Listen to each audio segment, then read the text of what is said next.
Olá, dia 1º de maio, Dia do Trabalho, e o ND de hoje vai falar sobre reforma trabalhista. Sobre isso a gente conversa com o Dr. José Roberto Chiarella, mestre em Direito Laboral Internacional. Boa noite, Chiarella, bem-vindo. Boa noite você, Roberto, boa noite a você que nos assiste. Sempre um prazer estar aqui no seu programa, poder ajudar naquilo, no nosso conhecimento, pouco ainda, muito a aprender, mas para tratar das questões trabalhistas que envolvem o nosso país, ultimamente muito falado, muito comentado, mas com um caminho, com uma luz enorme no fim do túnel, que é assim que eu vejo. Hoje está meio bem no fim do túnel, né? Mas a gente vai discutir um pouco mais sobre isso. Eu não acho que está tão no final do túnel, não. Eu acho que a política nacional é um problema, não a reforma. A gente também conversa com o Dr. Gilson Ildefonso de Oliveira, juiz federal do trabalho aposentado. Bem-vindo. Boa noite, Roberta. Boa noite a todos os telespectadores que nos assistem. É uma honra estar aqui nesta casa, onde a democracia é praticada e neste dia tão importante para o trabalhador, que ao invés de receber um presente, recebeu bem ao contrário uma péssima notícia com a não aprovação da MP 808, que regulamentaria 17 artigos daquela lei que ficou conhecida como a nova CLT, a Lei da Reforma Trabalhista. Exatamente, então, sobre isso que a gente vai abrir hoje o ND, é sobre essa medida provisória que acabou não saindo, o prazo final ela caducou agora no dia 23 de abril. O que aconteceu? Faltou acordo? A política atrapalhou ou ajudou os trabalhadores? O que na sua opinião aconteceu, Chiarella? Bom, primeiro eu já queria cumprimentar o Dr. Gilson, não é? Um homem de destaque na Justiça do Trabalho, que a gente tem acompanhou e tem acompanhado o trabalho que ele desenvolve. Mas logo de pronto eu ouso discordar em algumas questões que tratam da medida provisória, não é? Eu acho que a medida provisória que se lançou a 808, ela foi um fantasma para as relações de trabalho, para essa reforma trabalhista. Porque a Câmara dos Deputados aprovou, foi para o Senado e lá houve ali um acordo e essas medidas provisórias nasceriam logo após a aprovação por conta dessa troca. Alguns pontos foram importantes na medida, eu entendo assim, não é? Como criou-se, na bem da verdade, uma insegurança jurídica, uma grande confusão, quando nós pegamos os contratos de trabalho que já estavam em vigência, entra a lei que não falou se elas iam ter abrangência, e aí veio a medida, deu abrangência, aí depois veio a medida que não existe mais, deixou de ter. Isso cria uma imensa insegurança. Só que o judiciário que vai passar a lidar com esse problema. E o que eu acho interessante, que com a chamada reforma trabalhista, que eu a intitulo como modernização das regras que ali estavam, por conta exatamente dessa evolução, de empregos que já não existem mais, outros que estão por vir, outros que vão terminar, e precisava ter realmente uma adequação, no meu ponto de vista. Mas o que me chama a atenção nessas relações, quando a gente fala em reformar algo, é deixar na mão, né, agora, que o judiciário vai ter que lidar com isso. Nós tivemos aí uma redução enorme, em 45%, segundo os últimos números, dos processos judicializados. A gente já vai entrar um pouco mais nesse assunto. Então, com essa queda, eu entendo que vai ter que recorrer ao judiciário, porque a insegurança jurídica está aí. A gente pode dizer, será, Gilson, que o trabalhador perdeu com essa questão da medida provisória não dando continuidade? Sim, mas em primeiro lugar eu quero dizer para o doutor Chiarella e para o público que nos assiste, que eu penso que a lei, que ficou conhecida como nova CLT, claro, veio para modernizar. A legislação trabalhista é da década de 40, foi ao longo do tempo objeto de inúmeras alterações. Esse texto que foi objeto dessa chamada reforma trabalhista não é aquele da década de 40. Muitas modificações foram feitas. Por exemplo, em 1962, instituição do salário-família. Por exemplo, em 66, foi criado o Fundo de Garantia através da Lei 5.107 de 66, que entrou em vigência em janeiro de 67. E por aí vai. Então o texto não é aquele de 40. Houve uma modernização. Esse dado é positivo, em que pese a Fiesp ter sido a mãe e o pai desta reforma trabalhista. Essa reforma trabalhista foi votada às pressas, sem a necessária discussão. Houve avanço? Houve, mas a classe trabalhadora não foi corretamente ouvida, até porque não é devidamente representada. Talvez ao longo do programa nós tenhamos espaço para falar sobre os sindicatos. 11 mil sindicatos no Brasil e não representam a classe trabalhadora, salvo honrosas exceções. Com relação à MP 808, essa MP 808, ela aclarou uma série de pontos que ficaram obscuros na lei. Por exemplo, com relação ao contrato intermitente, por exemplo, com relação ao trabalho em ambiente insalubre da mulher grávida e da lactante. Então vamos aproveitar, já que o senhor tocou nesse assunto, vamos tentar explicar para o telespectador o que é essa medida provisória. Ela foi uma medida que foi feita com alguns pontos do que aquilo que foi feito em novembro, né? A reforma trabalhista, ela foi dada continuidade em novembro, foi aprovada em novembro e agora veio essa medida provisória que teve o prazo dela estendido até 23 de abril.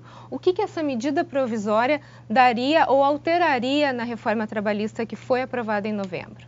Por exemplo, em relação às mulheres grávidas. Eu vou responder a sua pergunta, mas eu queria deixar claro também para as pessoas que nos assistem que a Constituição, que as regras que norteiam as relações de trabalho são constitucionais. A reforma trabalhista não mexeu em nenhuma delas.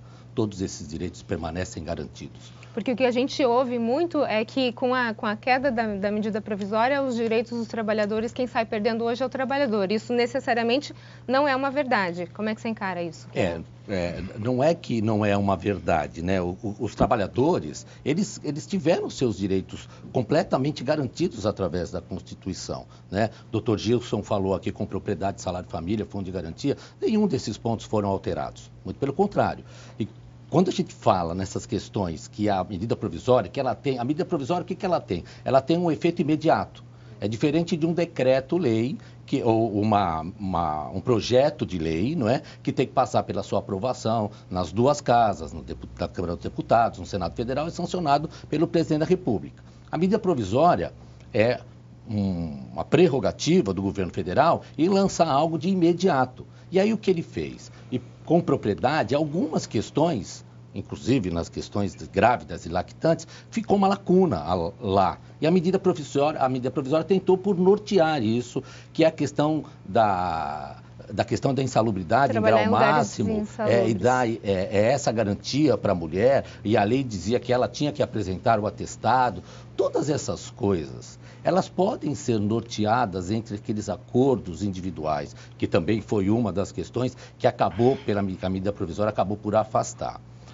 Mas esses acordos individuais não vai depender muito do empregador? Então, o que eu entendo nessas relações, é óbvio que a parte menor e suficiente, a que menos tem condição, são dos trabalhadores. Isso é indiscutível, não é? Mas o que eu vejo é o seguinte, o que norteia as relações de trabalho, que é essa a minha preocupação maior, é o que gera a economia, vai ter interferência na economia no nosso país. Por quê? Porque se eu tenho uma insegurança jurídica nas relações de trabalho, eles vão contratar menos. Se vão contratar menos, vão investir menos. E isso não gera, a economia não se movimenta. Então, a gente pegar um equilíbrio nessas relações de trabalho e entender que não é só o empregador, ele sofre muito com esse país também. Nas questões daquilo que ele tem que ser tributado, nessa insegurança, nos ajuizamentos de algumas ações que extrapolam em seus pedidos. E hoje aproximou muito as relações de trabalho, né, esses ajuizamentos, com ações cíveis. Ficou um pouco mais perto na questão da sucumbência, na questão da gratuidade da justiça, todas essas coisas que também foram colocadas dentro dessa modernização das relações de trabalho.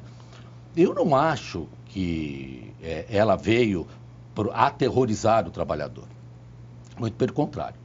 O Dr. Gilson colocou muito bem quando diz que poucos sindicatos representam mesmo os trabalhadores, né? Nós temos uma grande dificuldade. É verdade. E ele fala com propriedade, ele conhece, sabe o que fala, não é? Mas eu entendo que essas relações, elas serão melhoradas com um conjunto de ações, não só com a reforma, não é? Mas também com a reforma trabalhista, a reforma tributária. Ok, no próximo bloco a gente continua a falar sobre a reforma trabalhista.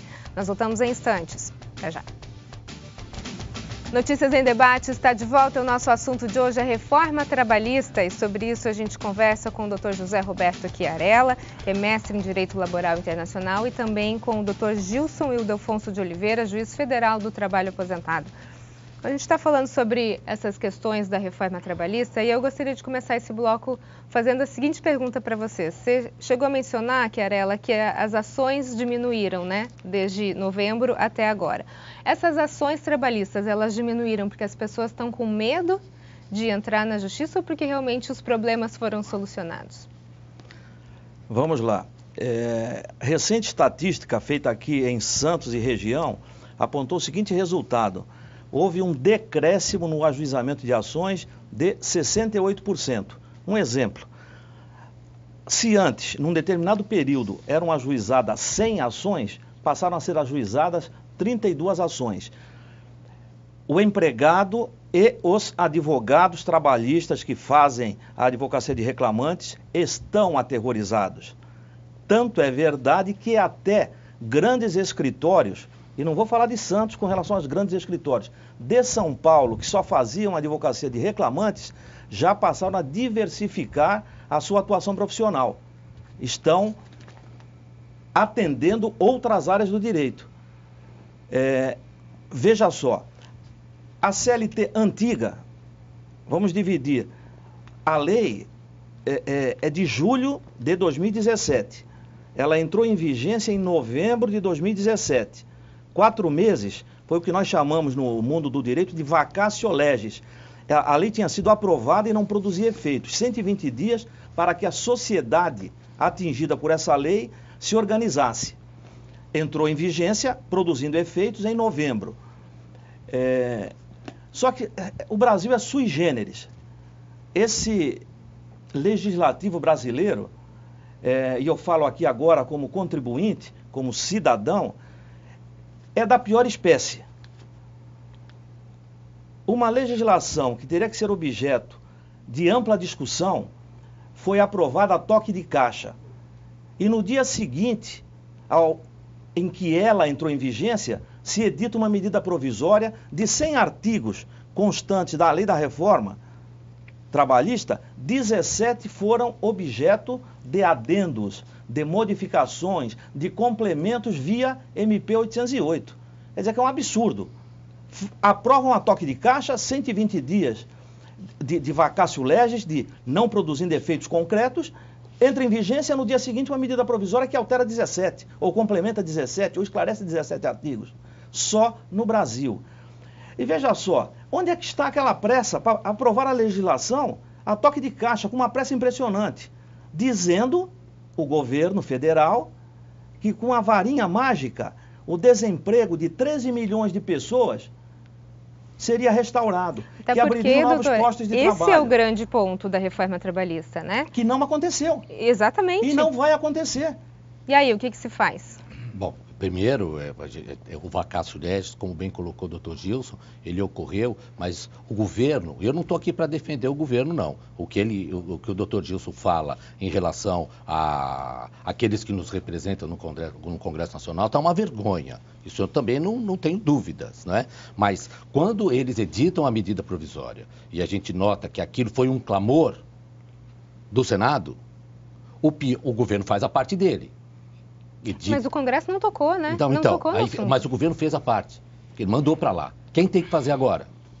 O que, na verdade, era um acordo entre eles. Eles tinham que ter votado. Exatamente. O pior fica agora. E é sui generis mesmo. Porque um país que fez uma lei, entrou num período de 120 dias para a aplicabilidade da lei. A lei passa a ter aplicabilidade. Edita uma medida provisória, 808. A medida perde, ela entra, vigora, perde o seu valor, é um verdadeiro fantasma aquilo. Cria ali, para os operadores do direito, um grande problema. Acho que a gente tem uma pergunta de um telespectador.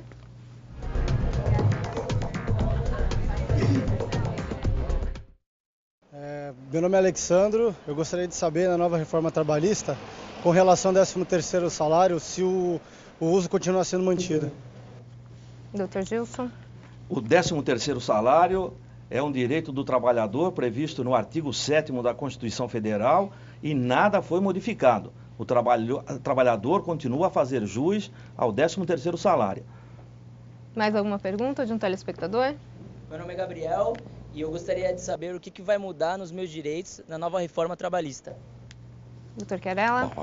Tem um conjunto de direitos que se modificam na forma da contratação, trabalho intermitente, algumas questões dessa natureza. Mas, Gabriel, você pode ficar certo, Gabriel, que os direitos constitucionais foram garantidos, os seus direitos constitucionais. Eu posso até citar a você uma vantagem, por exemplo, que é o acordo que se tem entre patrão e empregado para você poder pedir a sua demissão e pegar parte do seu fundo de garantia, né? Os 30 minutos que você pode fazer de refeição, de almoço e poder sair mais cedo, dentre outros que a gente vê, e alguns pontos que eu também concordo que houve alguma coisa que precisa ser readequada, não é? Mas os seus direitos constitucionais estão garantidos. Ok, então no próximo bloco a gente continua a falar sobre a reforma trabalhista. Nós voltamos em instantes. Até já. Notícias em Debate está de volta. O nosso assunto de hoje é reforma trabalhista e sobre isso a gente conversa com o Dr. José Roberto Chiarella, mestre em Direito Laboral Internacional, e também com o Dr. Gilson Ildefonso de Oliveira, juiz federal do trabalho aposentado. Bom, a gente tem algumas perguntas, acho que ainda tem uma pergunta de um telespectador.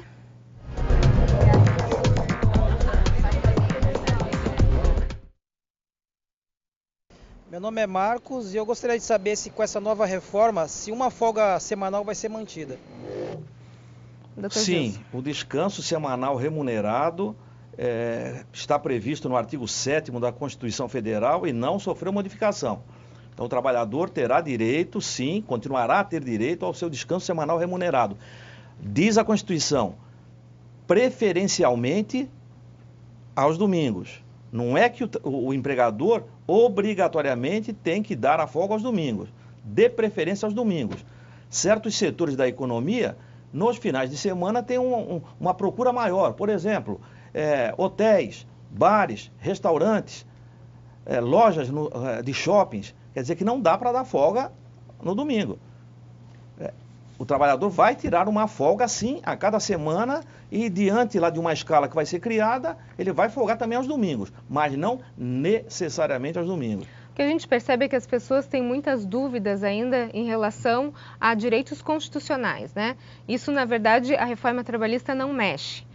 Agora, por exemplo, a flexibilização do trabalho entre empregado e empregador é algo que está bastante em alta, né, Chiarella? Os benefícios adquiridos, uma pessoa que tem carteira assinada hoje, ela tem certos benefícios. Isso pode ser mudado com uma conversa só com o empregador? Então, com a queda da medida provisória 808, acabou por abrir uma lacuna que eu entendo que acaba precarizando algumas relações de trabalho, por conta que lá garantia, se tinha um contrato de trabalho por prazo indeterminado, na demissão, havia lá um prazo de 18 meses para poder contratar o mesmo empregado de forma intermitente.